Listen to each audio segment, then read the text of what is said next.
қалай маған осындай доллар гүлі емдеуге келген болатын. Осы доллар гүлін жақында көрсетейін. Қараңыздаршы қандай болып кеткен. Жан жаққа стрелкасын бойын ұстаймай жан жаққа шашырап кеткен, және топырағы доллар гүліне арналған топырақ емес қыздар. Қазір осыны қалай емдейтінімді көрсететін боламын қыздар. Видеоны соңына дейін қараңыздар.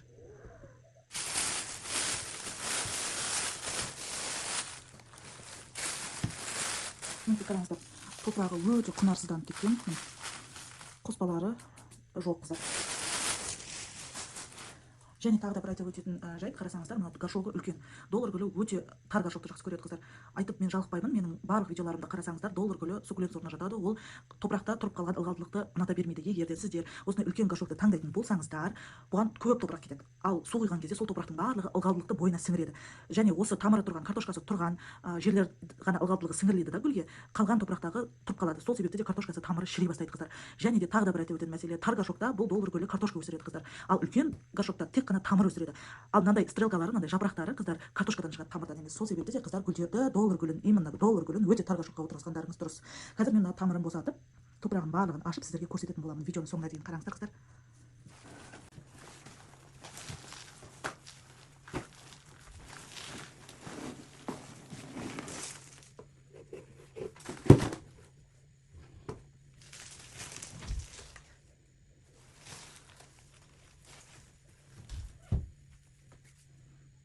Мына жақындап көрсетейін қыздар, қараңыздар.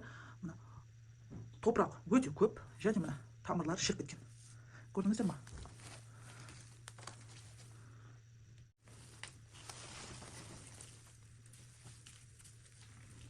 Қараңыздар, жалпы тамыры қандай күйде екенін қарасаңыздар болады. Кесіп тастап тұрған, мына шірген жерлер, бұлардың барлығын алып тастаймыз. Мына жерден мына қараңыздар, жаңадан стрелка шығарып келе жатыр екен. Не картошкасы жоқ, не ешнәрсесі жоқ. Осының барлығын қазір тазалап, жақсылап дәрілеп, үлкен картошкасының барлығы шіріп кеткен. Мынандай өзіне тұрып, мынандай шіріп кеткен тамырлардың барлығы тұрып, өзі қайтадан картошка байлай бастаған. Ешқандай да картошка жоқ қыздар. Қараңыздаршы.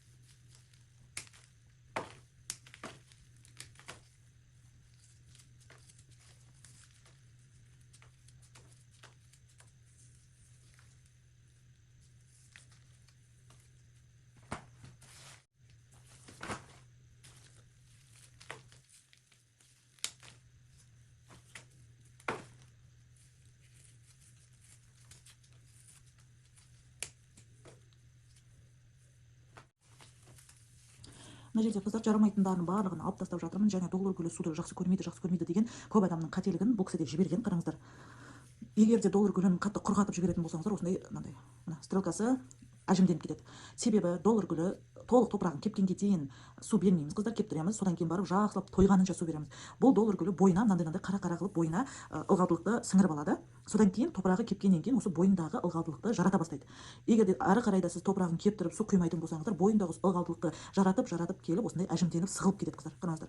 Одан кейін осындай мыжырайып, әжімденіп, бұл енді жарамайды қыздар. Мен жарамайтын осындай столдардың барлығын алып тастап жатырмын. Мынандай жарайды дегенін әдемілеп отырғызып жасап беремін емдеп қыздар. Егер де сіздер де Шымкент қаласынан болсаңыздар, гүлдеріңіз ауырып жатса, маған осылай пересадкаға емдеп, әдемі топыраққа отырғызып алуға жіберсеңіздер болады қыздар. Таксиден жіберсеңіздер, мен емдеп, отырғызып, өзіне лайықты горшокқа таңдап, именно доллар гүліне арналған топыраққа отырғызып беремін қыздар. Қараңыздаршы, мүлдем картошка жоқ. Енді мынаның барлығы жарамайды, тек қана жарайды деген осыны мен отырғызып беремін. Әлі де мынаның ішінде жарамайтын мындай нелерін алып тастаймын қыздар. Мысалы, мына стрелкасы жарамайды. Қараңыздаршы, бойында ұстап тұрған жоқ, және әжімденіп кеткен. Мен бұны осылай алып тастаймын. Енді мынаны жаратуға болады. Бұл енді жақсылап қазір емдеп отырғызып бергеннен кейін жаңадан картошка өсіре бастайды қыздар. Мынада да мына стрелка жарамайды. Мынаны алып тастау керек. Мынаның жапырақтарының түрін қараңыз. Бұл да мүлдем жарап тұрған жоқ. Бұны қазір мен фитоспорин суға салуыма болар еді, бірақ фитоспорин суға салмаймын қыздар. Мен шірігеннің барлығын тазалап тастадым. Ендігісі қалған барлығы қурапты, қараңыздар. Сол себепті де мен қазір бұны жақсылап әдемі топыраққа отырғызып, одан кейін барып фитоспорин сумен суғаратын боламын.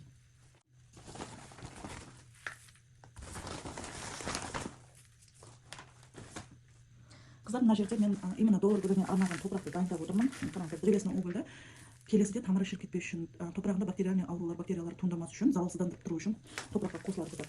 Мен топыраққа горшоктың астына ешқандай да дренаж төсемеймін, себебі мына топыраққа қосып жіберемін. Ұсақ керамзитті. Солай мына топырақтың тамыры горшоктың астына жеткен кезде керамзитті біз ылғалдылықты бойына сіңіріп алады деп айтамыз. Сол кезде астыңғы тамыры шірімес үшін мен топырақтың астына, горшоктың астына дренаж төсемеймін. Осылай топыраққа араластырып жібергенді жөн санаймын. Және мен мына осы размердегі кераманың кашпосын таңдап алдым. Өзіне лайықты, қараңыздар. Осыған қазір отырғызатын боламын. Қараңыздар, доллар гүліне қандай керемет. Қоспаларының барлығы өте әдемі. Қанша қыссаңыздар да, бұл торттан жасалынған қыздар. Қанша қыссаңыздар да ажырап кетеді. Бұл дегеніміз бойында ылғалдылықты көп ұстап қалмайды қыздар. Сол себепті де тамырын шірітпейді. Ал тек қана универсальный топыраққа отырғызатын болсаңыздар, ол жабысып қалады да тамырларына. Сол ылғалдылықта тамырын шірітіп жібереді. Кез келген гүлдің тамырын шірітіп жібереді қыздар.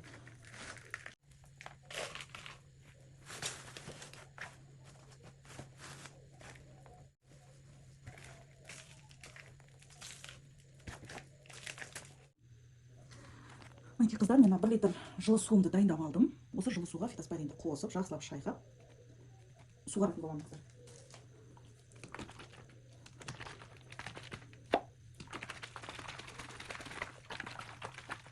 Мінекей қыздар, осындай су болды. Енді мына доллар гүліміздің топырағына жақсылап құямыз. Бұл дегеніміз топырақтағы грибковый, бактериальный, жаңағыдай шіріген, тамырындағы шіріген бактериалды ауруларды емдейді қыздар, фитоспорин. Енді қыздар, міне мен 6 литр жылы суымды дайындап алдым, су бүркігішіме. Осыған цирконнан 3 тамшы тамызып, 3 тамшы тамызамыз.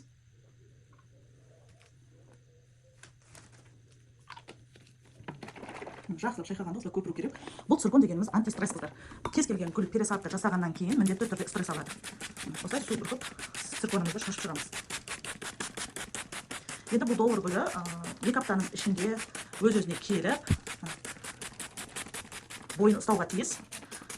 Қыздар, сіздер де осылай гүлдеріңізді әдемі етіп өсіру үшін менің гүлдер курсына қатыссаңыздар болады. Осы қарашаның 18 күні курс басталайын деп жатыр қыздар. Небәрі 2-ақ күн қалды қыздар. Орын алып үлгеріңіздер.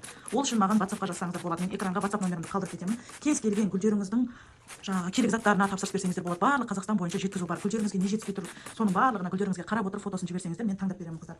Қараңыздар, маған антуриум гүлі де пересадкаға келген болатын. Бұл да ауырып тұр деп өзіне арналған әдемі керемет топыраққа отырғызып бердім. Және мына жерде сіздерге көрсетейін.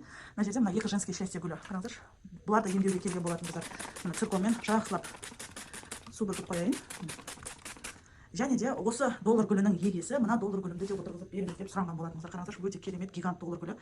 Мына өзіне арналған керемет топыраққа отырғызып бердім. Мына женский счастье, мына гүлдерді емдеуге келген маған қыздар. Сіздің гүліңіз өзіңізге ауырып тұр ғой демеңіздер. Бұл туралы мен видео шығарамын қыздар. Осылай гүлдеріңіз ауырып тұрса, емдікке пересадкаға Шымкент қаласынан болсаңыздар жіберсеңіздер болады. Одан бөлек қыздар, кез келген қалаға гүлдердің топырағы, әрқайсысына өзіне арналған топырақ, қоспалары, препараттар, дәрі-дәрмектер деген сияқты сұрақтардың барлығына заказ тапсырыс берсеңіздер болады. Мен экранға WhatsApp номерімді қалдырып кетемін, сол жаққа жазсаңыздар, тікелей өзім жауап беріп отырамын. Одан бөлек қыздар, гүлдер курсына сатылым ашық. Тағы да одан бөлек гүлдер чаты жұмыс жасап тұр қыздар. Бір-ақ рет 3000 теңге төлеп, гүлдер чатына қосыласыздар. Чат ешқашан да өшпейді қыздар. Үнемі фотосын жіберіп, не істеу керек деген сияқты сұрақтарыңызды қойып жауап алып отыратын боласыздар. Мен тікелей өзім жауап беріп отырамын ол чатта. Мына кеңесімді айтып, мынандай затты қолданыңыз, былай жасаңыз деп жауап беріп, жөн жауабын көрсетіп отырамын қыздар. Сол себепті де менің WhatsApp-ыма жазсаңыздар, кез келген сұрақтарыңызға жауап алатын боласыздар. Назарларыңызға рахмет. Егер видео ұнаса, лайк басыңыздар, сұрақтарыңыз болса комментарийға жазып кетіңіздер. Егер де курс аламын, гүлдер чатына қосыламын, тапсырыс беремін десеңіздер, экранға мен мына жерге мен WhatsApp номерімді қалдырып кетемін. Соған жазсаңыздар, өзім жауап беремін қыздар. Назарларыңызға рахмет, сау болыңыздар.